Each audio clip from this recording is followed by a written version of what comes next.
xam nga tey am na sew-sew. ndax bu ñu nee c'est des pro Sonko kase amaana peut-être yow tey mën nga ci bañ a génne mën nga ci génnee sa bopp.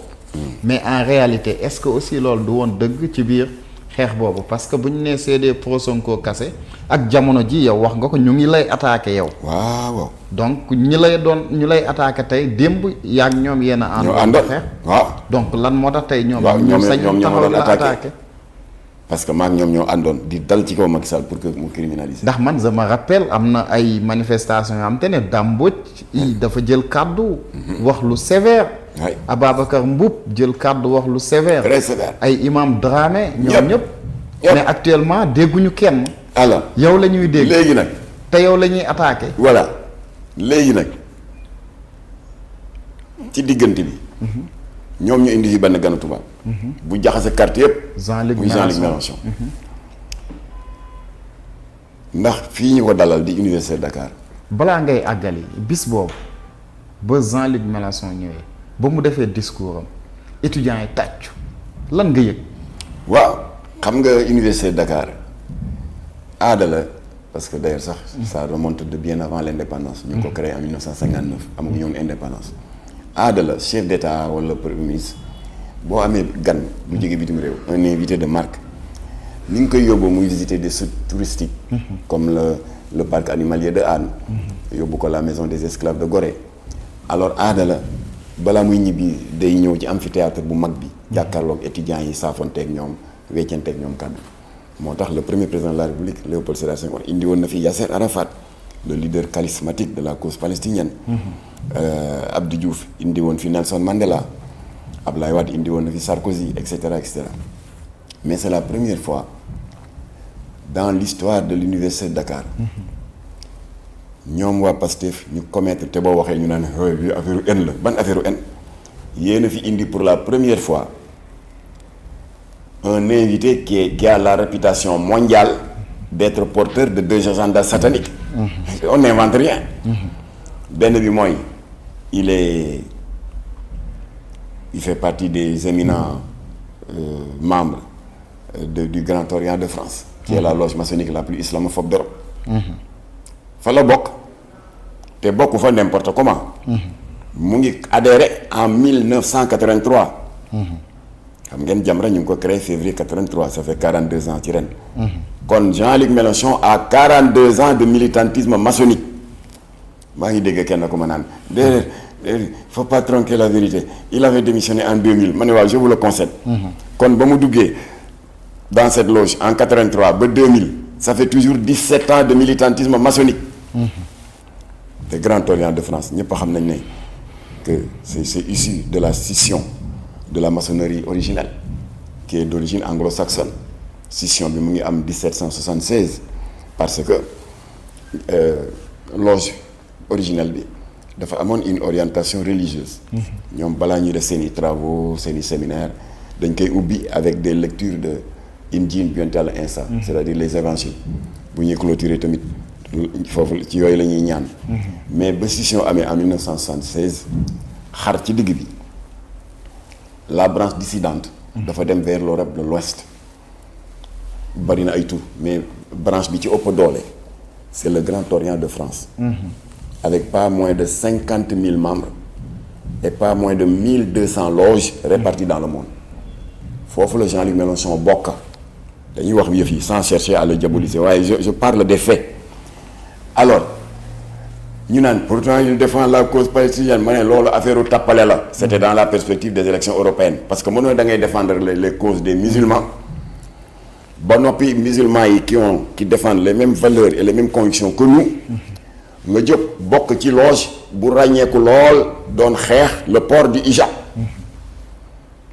dans certains établissements publics kan mooy bàkkoo loolu le Grand Orient de France bi Jean-Luc Mélenchon bokk kan mooy bàkkoo ne léegi ku bëgg a tabax jàkk en France une communauté musulmane quelle qu'elle soit arabe ou ouest africaine dañ lay laaj au service des cadastres nga indi plan bi boo ko indee bu ñu ci gisee minaret dañ laan dindi ko wala duñu la autoriser soi-disant pour respecter l'esthétique architecturale ñan ñooy bàkkoo loolu ka kuy tabax jàkk c'est interdit mu am minaret le Grand Orient de France bi Jean-Luc Mélenchon bokk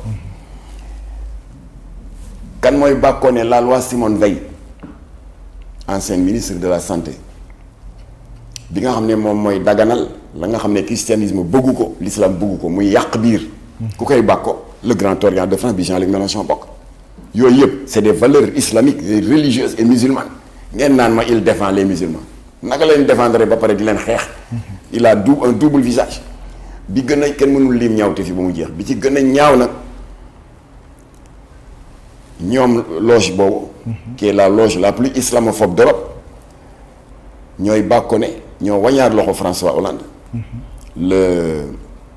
l'ancien président de la République ba ñu adopté moom mu promulgué ko la loi du 17 mai 2013 qui légalise le mariage bon ñu di ci dugg confiture di ko rafetal le mariage pour tous maanaam le mariage góor jigéen alors un mois avant Mélenchon di ñëw vers le 10 avril Jamra avait fait un communiqué naan attention Sonko Diomaye libre ngeen accueillir ku leen neex mais suñu devoir la ñun en tant que citoyen ñu wax leen ne ñun li ñu xam ci kii du nit ku baax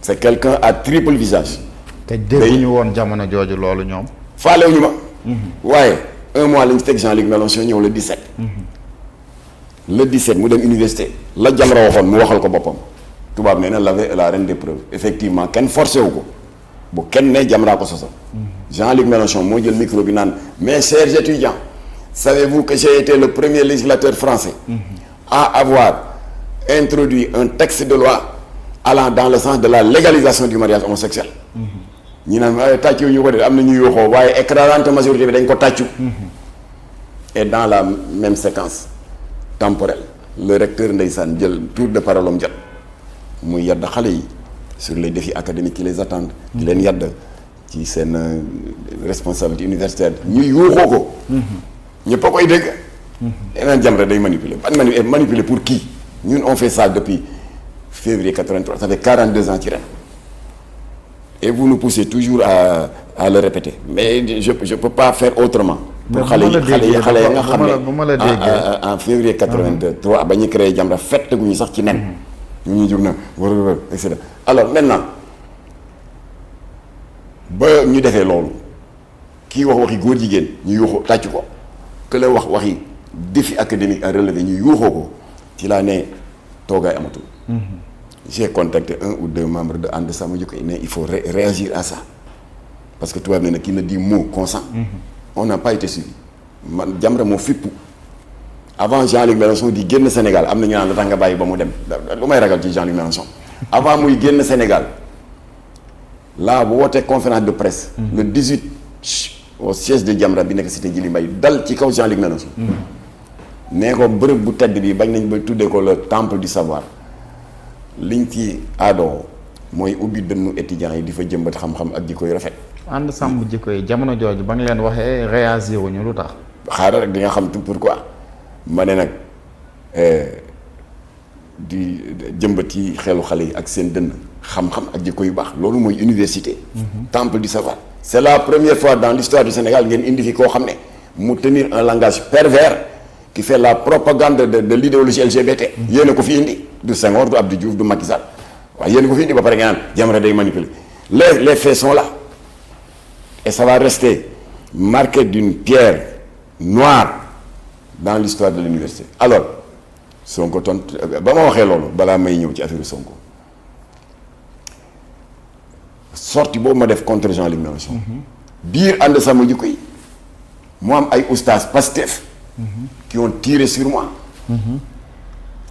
tiré boo xam ne ay fen yi kese la parce que jéem nañu xool fu ñu may jaar amuñu ko xam nga ñemewuñu taxaw naan waxi góor jigéen yi Mélenchon wax université garaawul aayul xam nga ñemewuñu ko alors qu'est-ce qu'ils ont fait ñu créé de toutes pièces benn sos bu tilim bu salté bu xasaw nee na ñoom dañ ma dénkoon 12 millions ma lekk ko man Jamra ba ma nekkee tout le temps que di adhérer à des mouvements associatifs mësuma accepter le poste de trésorier xanaa ku ñu dénk 12 millions la fekk nga ne trésorier kon c'était un mensonge tellement maladroit que le lendemain ba ma déposer plainte auprès de Maître Moussa Sarr pour mu yóbbu si procureur c'était la panique ñaari oustaz yooyu bon je veux pas les citer parce que après ils se sont amendés def ay excuses dem ca télé ba ñu waxee toj yooyu corriger ko alors il y avait des interventions de partout. Oustaz Makhtar Sarr wooma kenn Zeynab bu kuréel soppe Zeynab Fall ñeneen waa Makhtar rek